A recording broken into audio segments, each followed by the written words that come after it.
Hey, what is up, you guys? This is Eric with OzoneTCG. Today we're taking a look at some of the best meta contenders, kind of a tier list on what decks are played for the February 2022 format. Before we get into the video, please be sure to like, comment, and subscribe for more TCG Advanced content, as well as Master Duel and Common Charity content as well. Alrighty guys, let's get right into this. So first up, we have our S tier. We got to define these tiers. So S tier is probably the best deck. It's really uncontested at this point. Once it gets this, this is close to what people say tier 0 is, or just clearly the best deck. Virtual World from last year when Drew King of All Calamities was legal, Dragon Link thereafter, all of those kind of decks, right? I would say Sword Soul was very close to it in the previous format because of Arch Nemesis Protoss, but really those kind of decks. A tier is where we get into the tier 1s, where these are the top tier decks. These are the ones you want to try and build around, you want to try to beat. I would say the representation is of course going to be under that S tier. It would probably be close to, between, I'd say, 15 and 25% of a given meta, maybe even a little bit more, probably closer to maybe 40 to 50% as well. That's a lot of representation, or a lot of strength as well. And keep in mind, this is going to change throughout the format. This is just my preliminary thoughts on the format, given the new Forbidden Limited list. Yeah, and then B tier is kind of in between good and probably non-meta or close to it, close to Rogue. These are the decks that you can definitely win a regional with. You could probably top a YCS with, but they are probably not going to be the most represented deck, right? So this is what Prank Kids was in 2018 when it won the YCS. That was an unexpected turn. But we're going to go ahead and define it kind of that way. Again, these aren't super concrete, but this is just to give you an idea of what you probably will see or what you probably should expect for this format. Alrighty, and then Rogue tier, of course, as always, a bunch of people are going to be playing this. This is always going to be the other category as well as the non-meta picks. Other categories of tournaments, Rogue tier can probably win a regional. It's probably not going to top anything more premier than that. You maybe have 1 or 2 spots in top 32, top 64, anything like that. But it's a fun, these tend to be fun decks and not as unfair, right? And then non-meta, of course, probably would not do well at a regional whatsoever, and they are more so for fun or more creative decks. Alrighty, we're going to go ahead and go from left to right with the pictures. Invoke, Normal Summon Alistair returns, of course. A total of 2 cards hit in the form of Nadir Servant and Fusion Destiny to 2, and that's it. There were no direct hits to it. I definitely think this is going to be A tier. At least for the beginning of the format. It may drop to B tier. I don't think it has enough power to go to S tier because it was hit. And keep in mind that these are in no particular order. I will put some of the decks in front of each other just to show which ones I think may have more potential than the other, but it is not, again, concrete. And then Prank Kids, I think with the Adventure Engine, probably could be a B tier, almost A tier pick. I think the max they're going to have this format, though, is B tier, and that is because of Meow Mew at 1. Was hit 2 lists ago, the list before this current format now. Yeah, I just don't think there's enough room to expand on it. I do think the Adventure deck does help, or the Adventure Engine does help them a lot. I just don't think it's enough to push it into an unfair category, into that A tier. But next up we have Sharks. I don't think there's any way this could be anything but Rogue. Unfortunately, they just don't have enough unfair cards or enough ways to generate unfair cards in order to play the game.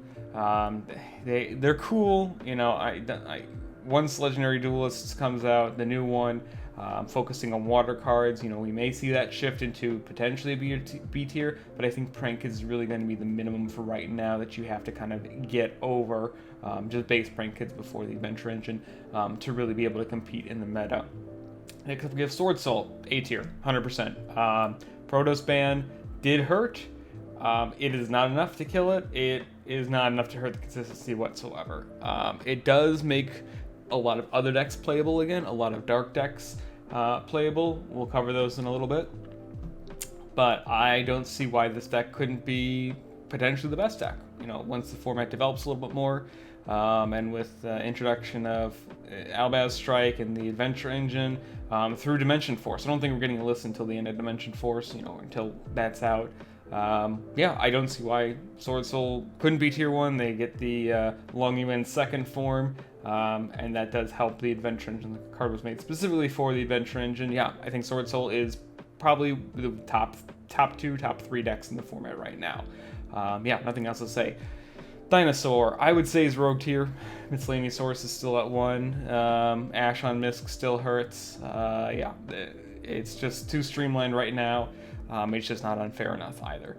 That's about all we can do with it. Shaddoll, I think, is going to be the top of rogue tier, and the reason is because I think with Albaz Strike later, you can see that kind of variant pop up, but I think for right now, it's just going to be rogue. I could see it going up to B tier, right below Prank Kids maybe,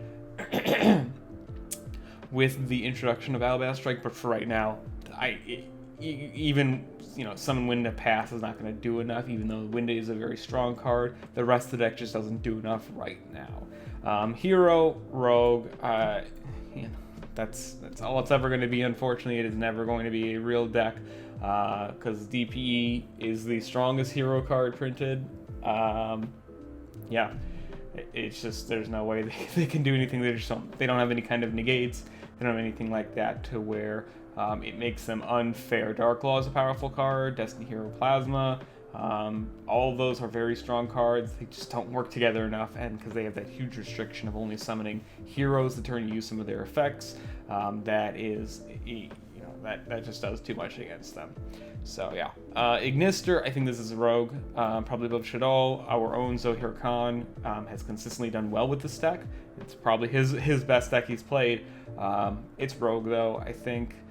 It doesn't do as much as you want it to, and Protoss kind of hurt the deck a little bit.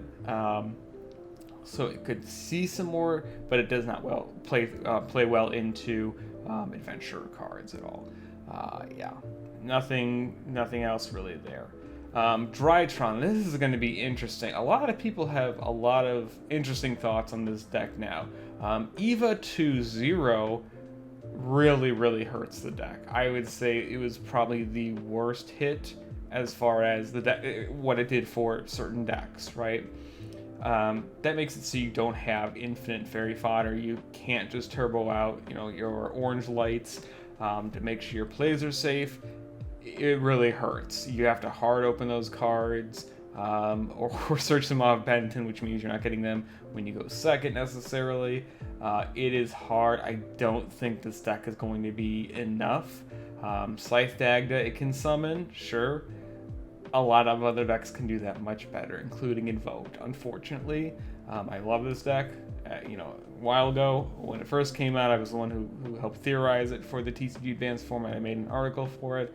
I just don't think it's going to be enough now. I'm going to have to put this, unfortunately, in the top of Rogue tier. I don't think we're going to see this too often. It may just go up to B tier, but it's definitely not a top contender. It wasn't a top contender even with Protoss. Even with Protoss out of the game, Chao Feng still exists. Everything still exists. Winda still exists. It just doesn't do enough, unfortunately. Eldritch. Cyber Skagit Eldritch is a very interesting deck, and we have 2 or 3 profiles already. We're going to have some more coming up in the next few weeks. I think that is probably the best version. I don't think the trap version is actually very good, because it's effectively just a trap deck, and the worst parts of the Cyber Skagit Eldritch deck are the Eldritch cards. But Adventure really does help this. Has a pretty decent Sword Soul matchup. I think it's definitely B tier. It's somewhere between Prank Kids and the top of B tier, something like that. Fluwanda Reeds. I actually think with the quick play spell, this deck does get a lot better. There's a lot of effect negation still in the format, of course. I definitely think that this is going to be a B tier deck as well. Being able to dodge your opponent's effect veilers and impermanence are very strong effect. It's a very good strategy, a very good option in the form of the new quick play searcher, and it can also search your field spell, which is the best card in the deck by far. I definitely think it's going to be up there. It does have a lot of weaknesses, and it cannot play through a lot of boards. Does hurt that Adventure can just play through it anyway, because Griffin can summon a defense, usually summon defense anyway, and Draco Steed just bounces M-Pen or anything like that. I can see a lot of back row removal being mained this format. So that's unfortunate for the deck, because that's really how they play. That's how they summon the barrier statue, usually during the opponent's turn. Yeah, but I do think it has a lot of potential, and we will talk about that in another video of the top 5 decks. It will be on there, as I mentioned before. It'll be on there. You'll see exactly what spot we think it is, but yeah, just be prepared to see that. Tri-Brigade, I think this is going to be probably close to A tier still. Even though there were a lot of hits and a lot of interesting hits, Samorg died. You can't play it anymore. It's at 0, and Recital Starling went to 1. And even with Tank, you get 1 from the previous format. I still think Tri-Brigade is a very, very solid pick. I'm not sure if it's going to be either the top of B tier or the bottom of A tier, but I will put it in A tier for right now. I still think the DP version and the more straightforward Rescue Cat or Rescue Rabbit versions have a lot of potential in this format as well. Still very strong pick, being able to play a bunch of hand traps, including Nibiru. Yeah. That's about it. It's pretty good. Still pretty good. I'm interested to see how this deck especially plays through the rest of the meta. Grand Maju Desires went to 1. It's not really doing anything. It's the bottom of Rogue, unfortunately. I know a lot of people like that deck. It doesn't do enough, unfortunately. Pendulum. Yeah, I'm gonna have to put that under even something like Heroes, Electromite. For right now, it's Electromite's banned in the TCG still. Beyond the Pendulum is a very good card for the deck, though, I will say. That doesn't come out until Dimension Force. I think it may go up through Rogue and maybe into B tier with Beyond the Pendulum. Otherwise, it's gonna stay down there. That's how it is. Yeah, and then Virtual World. I actually think this deck overall has probably about the same power, maybe not as much consistency. I'm gonna put it at the top of B tier. And it can play Adventure, which does help. If it is going to play Adventure, though, you sacrifice a lot of your other power plays in that, your consistency is going to still tank because the deck just has to play more bricks, unfortunately. I think it's going to be right under Tri-Brigade. I want to put Virtual World in A tier. I just don't think I can, even though it is still a very strong deck, and it still can play the Auroradon Scythe Dagda combo, anything like that. I just don't think it's quite there yet, but we could see this develop. That's probably the most unsure deck I'm of right now for this list. We'll just have to see. That's something I want to keep my eye on. Altergeist. This deck's not good. Everyone tries to play at the beginning of every new format. It's not good.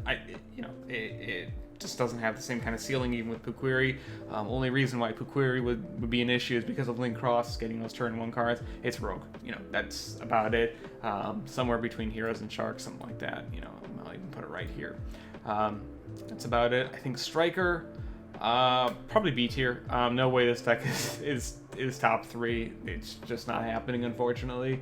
With everything else right now, it's not happening. DP helps this deck. I'm not sure why people are just hellbent on playing that card or playing this deck in general. I understand it can be strong, but it's probably going to go somewhere between Fluanderese and Eldritch. I'm just going to put it right there for right now. That could change though. Lyrilusk, that's not happening, unfortunately. You're not going to play the pure version anymore, though you can still play the Lyrilusk cards in Tri-Brigade if we want to include those. Put that up to A at that point. Pure, that's not going to be a thing anymore. But the actual Tri-Brigade deck, you can still play the Lyrilusk cards without playing Samorg or more than 2 Recital Starling. Alrighty, and then we have Dragon Link. I think this is also probably going to be top of B tier or something like that. Definitely above Striker, because the adventure cards can be played in this deck too. I just don't know if it's going to be enough. We'll have to see as well. I'm interested in this deck too. But yeah, I think it's still a good deck. With Protoss gone, that definitely helps the deck. Really, that deck benefits the most. And that and Phantom Knights from the Protoss ban, I think it's going to be in the upper echelon of competitive decks right now. And speaking of Phantom Knights, a lot of people think this is going to be the best deck. I think it's overhyped, overrated. It is strong, won't lie, and I'm not going to sit there like a lot of counters for it. I just don't think it does it consistently enough. As weird as it may sound, I think this is probably not as good as people think, and yeah, I just can't see this doing as much as Sword Soul, Invoked, even Tri Brigade, but I will put it in the, probably top 5 decks for the format, just because Adventure is so strong. Once Albaz comes out, though, everything's off the table. I think really that's the main takeaway for this, is that this is going to change a lot. The entire format's going to change a lot once we see Albaz Strike come out. I think that deck has a lot of potential. Yeah, and then B Trooper, I would say is going to be rogue tier. Did get a few tops from a friend of the channel, Herman Hansen. I just don't think it's enough. Unfortunately, the new insect card from Battles of Chaos could be very good, though. It seems like there's a lot of interactions it has, but it hasn't been quite theorized by a majority of the players quite yet. I do think it does have a lot of potential, though, so it may actually go up a tier. Yeah, and again, keep in mind that these are not solid definitive lists. This is just initial thoughts, and that it's not supposed to be concrete. Like, oh, if I'm playing a worse tier deck, I should always be losing, or oh, you only won because you played a higher tier deck. That's not how the game works. That's not how a competitive scene works in any game. Not how it works. If you think so, please kindly refer to a bunch of material that's available online. Learn the game a little bit better. That's not how the game works at all. Things happen, right? There is variance in this game. But, small rant over. Yeah, I think B Trooper is cool. Would like to see it. Does get hard carried by DP. It is what it is, right? Salamangreat, also rogue. I would say it's probably going to be below Drytron, and B Trooper I could see doing better than Drytron. Actually, you know what? I'll put it above Drytron. And the reason is because Circle of 2 does help a lot. It helps play through Nibiru, and it does get you your Gazelle. That's the main thing about it. Yeah, cool deck. I hate playing it now, but I still think it has a lot of potential. Lunalight, I'm not sure where to put this. I want to say rogue. As much as I like Tiger to 1, I just don't think it does enough. So I'm going to put it in rogue for now. Probably above Salamangreat still. I just don't think it's going to do too much right now, because I don't know exactly what unfair thing it's going to do. It can set up a huge board, but it can't stop like cards like Nibiru or Dark Ruler no more. It reminds me of Chaos Thunder Dragon before we had the 2019 tins, where you basically had to open up 2 or 3 hand traps to beat that deck. That's what this reminds me of, but now we have more powerful cards that have released since then, like Dark Ruler no more, Nibiru, Droplet, any Triple Tactics Talent, anything like that that can help play through it. None of those cards existed when Lunalight Tiger was first banned. So yeah, I think it may see some kind of impact. We'll have to see, though. That's another deck I want to keep my eye on. Thunder Dragon, non-meta. Rogue tier at best. I wouldn't take this deck anywhere. Colossus is still dead. Card's never coming back, unfortunately. Well, fortunately for me, I absolutely hate that card. Don't think it should have ever been printed. That's how it is. Don't play that deck. Plain and simple. If you want to play Thunder Dragon cards, play them in Prank Kids. Play Thunder Dragon Fusion. That's about the best you can do for right now. Evil Twins. I think this deck is probably better than Lunalight, Salamangreat. Still rogue tier. It's not good. Unfortunately, the Link 4 is cool. The Rhoda is cool. The Tenki, whatever. Just it doesn't do enough. Unfortunately, you play a bunch of hand traps, but it is still very easy to counter. Basically, any deck above it is going to be doing better. Fluonderies, just absolutely decimates it. Can't do much versus Extra Echolot. Can't do too much otherwise. It's rogue. It doesn't see too many tops anyway. Kind of how it is, but yeah. So I don't think there's a definitive best deck right now. I think that the A tier is contested. I still don't think Phantom Knight's gonna be top 3. I could see it being number 3. I don't think it's number 1 or number 2. Just the adventure cards are so strong against it too. I could see a lot of variation in here. I'm actually going to also move Eldritch up. I think Eldritch has just a better chance at the game than Sky Striker. Yeah, so I don't think there's a best deck, like I said. There's a lot of rogue stuff right now. Once Albaz comes out, this is going to change a lot. And once Dimension Force, this entire list changes completely, even if there's not a ban list. Everything will be changed on here. Let me know what you guys think in the comments section below. I love reading the comments and seeing what you guys say. Some of you are pretty funny, right? So yeah, let me know what you guys think. I'll update this periodically, probably every month or so throughout this format, just to see where we are. Keep on the lookout for Ren's articles on MyGeo Pro Deck. He does tournament overviews as well as Blue Rain. Yeah, we do everything together, making sure that you guys know exactly what's going on with the scene and making those charts for you, so you can best see. But yeah, this is Eric with OzoneTCG. See you guys in the next one.